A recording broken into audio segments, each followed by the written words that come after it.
14편 1절 말씀. 어리석은 자는 그 마음에 이르기를 하나님이 없다 하는도다. 그들은 부패하고 그 행실이 가증하니 선을 행하는 자가 없도다. 여호와께서 하늘에서 인생을 굽어 살피사 지각이 있어 하나님을 찾는 자가 있는가 보려 하신즉 다 치우쳐 함께 더러운 자가 되고 선을 행하는 자가 없으니 하나도 없도다. 죄악을 행하는 자는 다 무지하냐? 그들이 떡 먹듯이 이내 백성을 먹으면서 여호와를 부르지 아니하는도다. 그러나 거기서 그들은 두려워하고 두려워하였으니 하나님이 의인의 세대에 계심이로다. 너희가 가난한 자의 계획을 부끄럽게 하나 오직 여호와는 그의 피난처가 되시도다. 이스라엘의 구원이 시온에서 나오기를 원하도다. 여호와께서 그의 백성을 포로된 곳에서 돌이키실 때에 야곱이 즐거워하고 이스라엘이 기뻐하리로다. 아멘.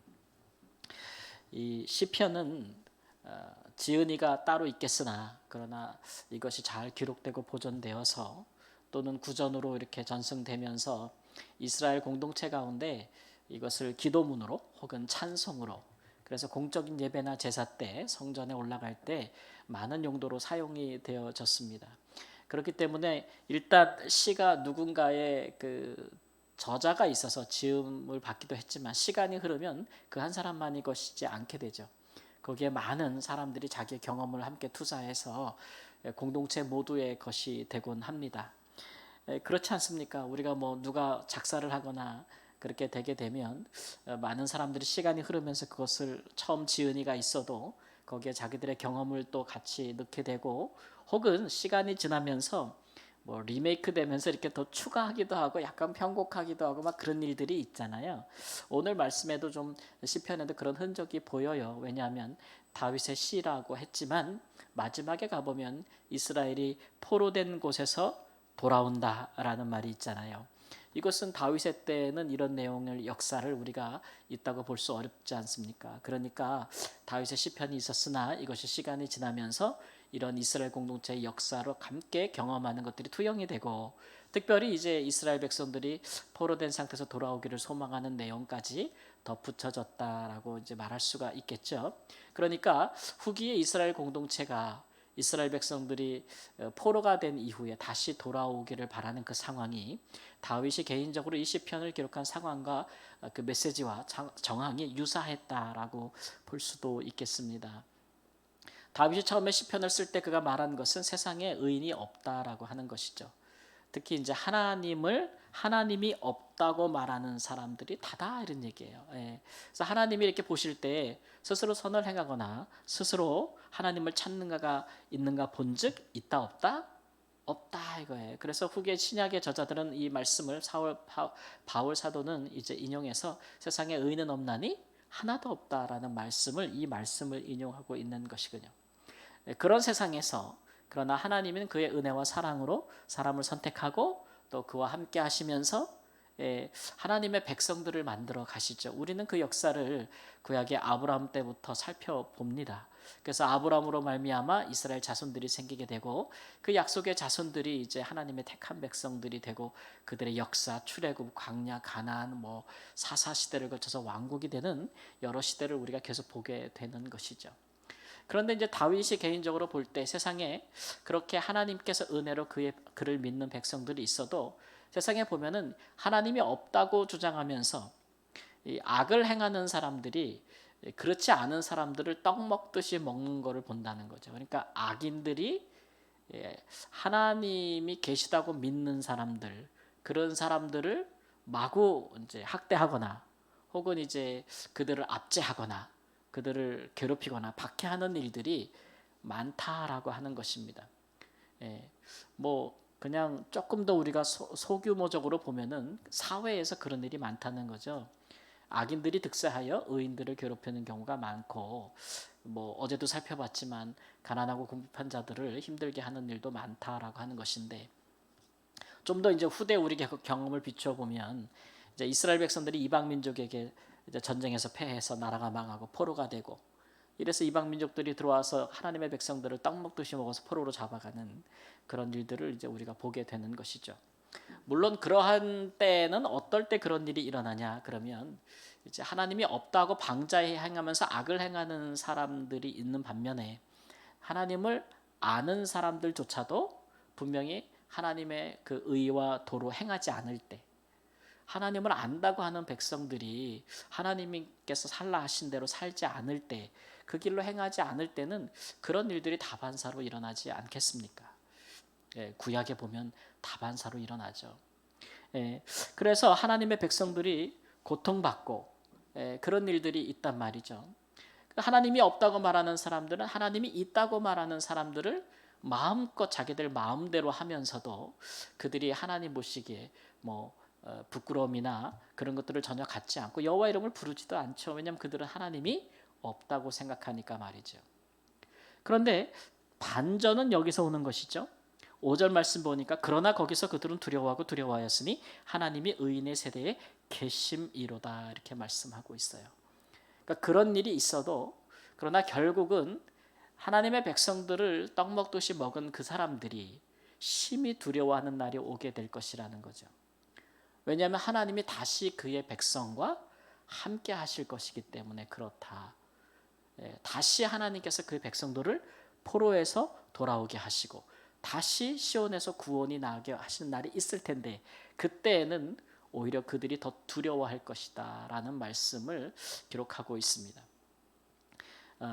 뭐 이때는 그냥 소망에 대한 말씀인데 이제 역사가 다 이루어지고 난 것을 우리가 본 뒤에는 우리는 확실하게 말할 수 있는 부분들이 있죠. 그러니까 뭐냐면 이제 이스라엘 백성들이 포로된 다음에 다시 돌아오지 않습니까? 다시 고토로 본토로 돌아오게 되는 일들이 일어난다는 것을 우리는 알고 있잖아요. 그럼 하나님은 왜 그의 백성을 다시 포로에서 다시 약속의 땅으로 오게 하시는가? 그것들을 한번 생각해 봐야겠죠. 그것은 대충 두 가지가 있을 거라고 봅니다. 물론 이제 하나님의 백성들이 죄를 범함으로 하나님께 징계를 받아서 그들이 이제 이방의 포로가 돼서 살면서 오랜 기간 동안 우리가 알기로 약 70년 정도잖아요. 살면서 그들이 자기들의 죄에 대한 뭐를 했겠어요? 회개를 하고 다시 하나님을 그리워하고 또 하나님께 부르짖고 또 자기들의 죄를 반성하고 또 그 성전도 없고 또 뭐 제사장도 없는 그 제사를 드릴 수도 없는 그곳에서 이방인들이 주관하는 그 나라 그 땅에서 그 땅에서 성전을 향하여 기도하면서 또 그들이 약속의 땅에서 실패했던 하나님의 말씀대로 살기를 애쓰고 다시 노력하고 참 좋은 환경에서 마음껏 하나님의 말씀대로 살 수 있고 예배할 수 있고 기도할 수 있는 환경에서는 안 했는데 그죠? 근데 그렇게 할 수 없는 환경에서는 더 간절하게 예배하고 더 하나님의 말씀대로 살기를 애쓰고 노력한단 말이에요. 그런 것 과정을 통해서 그들이 다시 거룩해지고 다시 의로워지고 그래서 하나님이 그들 중에 계시기 때문에 비록 이방에 포로된 상태에 있지만 거기에서도 하나님이 그들과 함께 계신다는 거죠. 하나님이 이스라엘 땅에만 있는 분이 아니잖아요. 하나님은 무슨 지역의 신이 아니잖아요. 그러니까 이스라엘 백성들이 포로로 남의 나라에 잡혀갔다고 해서 하나님은 거기 안 계시고 하나님은 여기 계시기 때문에 다시 돌아오라 그러는 게 아니고 하나님은 거기에도 계시는 분이니까 그의 다시 깨끗해진 그의 백성들을 위하여 그 나라 그 민족에 있는 왕들의 마음을 감동하시고 변화시키셔서 그의 백성들을 다시 돌아오게 하신다. 그런 부분이 한 가지가 있는 것이고 그래서 그런 부분들에 대해서 이제 우리가 이방 백성들이 하나님을 경외하게 된다. 두려워하게 된다라는 것이고 또 하나는 뭐냐면 이제 썩어도 준치라는 말이 있잖아요. 하나님의 백성들은 벌 받아도 하나님의 백성들이에요. 이스라엘 백성들이 비록 범죄해서 포로가 되기는 했으나 그러나 그들이 이방 땅에 가서 어떤 역할들을 했는지 우리가 알고 있잖아요. 우리가 성경 역사를 통해서 보면 포로 후 선지서들을 보세요. 유대인들 중에서 이방 나라에 굉장한 고위직까지 오른 사람들이 많이 있습니다. 대표적인 사람들이 뭐 다니엘 또 누구예요? 또 느헤미야 또 누구예요? 뭐 에스더 뭐 모르드게 이런 사람들 보면은 이 유대인들로서 이방 나라에 가서 굉장히 큰 지도자의 반열까지 오른 사람들이 있죠. 그런 사람 이 유대인들이 인정받는 과정들을 한번 보세요.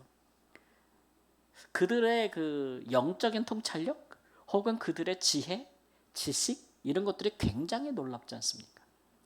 마치 요셉이 애굽에서 총리가 된 것처럼 그런 일들은 어디에서 오는 것입니까? 이스라엘 백성들이 하나님께 그동안 받았던 은혜가 너무 많아요. 그죠? 특별히 어떤 거냐면 하나님의 법도와 말씀. 그것을 이스라엘 백성들이 잘 지키는 데 실패했지만 사실은 그 법도와 말씀을 받고 그것을 또 배우고 그것을 실천해보고 했던 이 경험들은 다른 민족에게 없는 경험이라는 거죠. 하나님의 말씀은 그것을 깨닫는 자들을 굉장히 지혜롭게 합니다. 그죠? 그리고 지식이 있게 해요. 능력 있게 하는 거죠. 그래서 이방의 지도자들이 유대인들을 그냥 노예로 버려두지 않고 그들을 등용한 것은 그들의 지혜가 굉장히 남다르고 명석하며 분별력이 있고 통치력이 있기 때문에 그러는 거예요. 그러니까 모세가 그랬잖아요. 너희같이 하나님을 경험한 민족이 어디 있느냐. 그 공의로운 법도와 규례를 하나님이 어느 민족에게 주신 적이 있느냐. 그런 거 아니겠습니까? 이 구약의 역사로만 봐도 아는데 세상의 역사들이 믿을 수 없는 게 어떻게 모세 시대에 그런 법도를 신명기와 같은 그런 법도를 세계사에 찾아볼 수가 없는 거예요. 그런 법도를 가진 민족을 역사의 발전으로 볼 때 찾아볼 수가 없는 거죠. 그런 법전을. 이스라엘은 어떻게 갖게 됐습니까? 그것도 애굽에서 그냥 종으로 노예로 살았던 민족들이 어떻게 갖게 된 것입니까? 하나님이 주신 거 아닙니까? 모세를 통해서. 근데 그 같은 특별한 경험을 통해서 하나님의 백성들은 굉장한 지혜가 있고 지식이 있고 세상을 통찰할 수 있는 능력이 있고 분별이 있고 다스릴 수 있는 능력이 있는 거예요. 하나님의 백성들은 그런 능력이 있는 거죠. 그게 뭐 포로가 됐다고 해서 어디 가는 것입니까? 그러니까 무슨 얘기냐면 이스라엘이 포로돼서 이방의 포로가 되었지만 그들이 거기서 아주 그 이방 나라를 유익하게 하는 존재들이 되었다는 거예요. 그냥 거기서 노예가 돼가지고 아주 비참한 삶을 살다가 그냥 흩어지면서 그냥 존재 자체가 사라지는 먼지같이 사라지는 민족이 되지 않았다는 거죠. 거기서 잘 정착하고 어느 민족보다도 거기서 자리를 잡고 상류층까지 진입을 하고 그 나라의 발전에 기여를 하고 막 대단한 유익을 준 사람들이에요. 그러니까 70년 만에 돌아가자 그랬을 때 다시 돌아가는 일 있지 않습니까? 여러분 이 역사 굉장히 어렵습니다. 우리나라도 많은 인생 역사 순환사들이 있는데 우리나라 민족들도 얼마나 많이 다 우리가 잘 몰라서 그렇지 저 러시아로 저 중국 몽골로 막 다 뿔뿔이 옛날에 흩어지지 않았습니까? 잡혀가서 강제 이주당하고 그래서 우리가 뭐 고려인 몇 세 막 이러지 않습니까? 돌아옵니까? 한 세대 만에 돌아올 수가 있습니까? 어렵지 않습니까? 굉장히 어려운 것이거든요. 근데 그 같은 일을 하나님이 행하셨다는 것이죠. 그래서 이방인들은 자기들이 떡 먹듯이 먹은 그의 백성들을 자기들이 사로잡아 갔는데 거기서 그 백성들을 통하여 오히려 도움을 받고 오히려 그 백성들이 자기들보다 거룩하고 힘이 있고 지혜가 있고 능력이 있는 것을 보고 그 백성 중에 하나님이 함께 하심을 보면서 그들이 어떤 마음이 생겨요? 두려워하는 마음이 생긴다는 거죠. 두려워하는 마음이 생긴다. 우리가 그런 존재들이에요. 우리가 하나님의 백성들은 그런 존재들이에요. 그러니까 돌아가라 이렇게 우대를 해주는 거죠. 우리는 그런 존재들인 줄 믿습니다. 그래서 우리는 썩어도 존재예요. 우리가 살다가 하나님 앞에 좀 부족해서 매매질 때도 있고 혼날 때도 있죠. 그렇다고 우리가 하나님의 자녀인 것과 하나님의 우리가 은혜를 안 것, 또 그로 말미암는 하나님께서 우리에게 주신 선물들, 은사들 다 사라지는 것들 아닙니다. 얼마든지 우리는 그 자리에서 다시 하나님의 사람으로 능력 있게 살 수 있는 존재들인 거예요. 하나님이 항상 그 눈이 우리를 지켜보고 계시니까 우리가 어디에 있든지 우리가 과거의 형편이 어떨지 지금의 형편이 어떨지 상관없이 하나님은 항상 우리와 함께 계심으로써 그가 다시 우리를 돌이키시고 다시 구원하실 능력이 있다는 것을 알려주시는 것이죠. 그러니까 그걸 다 아니까 우리는 이제 어떤 마음 갖고 살아야 돼요? 완전히 절망하거나 아주 실망하거나 아주 낙심해서 아주 그냥 완전히 그냥 엎드려 뻗쳐서 포기해서 모든 걸 다 자포자기하는 그런 삶을 살지 말아야 한다는 거죠. 세상에서는 조금 잘 나가고 유명하고 알려졌던 사람들이 인생에 쓴 경험과 고통을 당하면은 자기 인생을 포기하는 일들이 참 많아요. 그걸 또 보면은 따랐던 많은 사람들이 또 베르테르 효과라고 해가지고 똑같이 인생을 포기하는 사람들이 많고. 예. 근데 우리는 그럴 이유가 없죠. 예, 우리는 하나님을 의지하니까. 또 언제든지 하나님 우리를 구원하시니까. 우리는 하나님의 자녀니까. 그 정도의 자신감, 믿음, 확신, 신뢰 이런 것들은 우리가 가지고 살아서 우리가 잘 되는 일에만 세상 사람들에게 모범이 되겠습니까? 네? 세상 사람들한테 우리가 꼭 하나님이 없는 사람들에게 우리가 하나님 믿으면 이렇게 잘 된다 라고만 보여지는 사람들은 아니에요. 우리는 어떤 면에서도 보여줘야 돼요?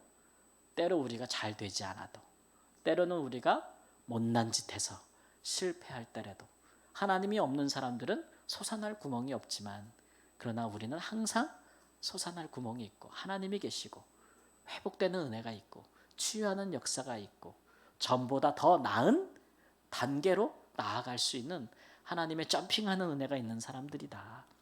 그런 일에도 좀 우리가 보여주는 바가 있었으면 좋겠습니다. 기도하겠습니다. 주님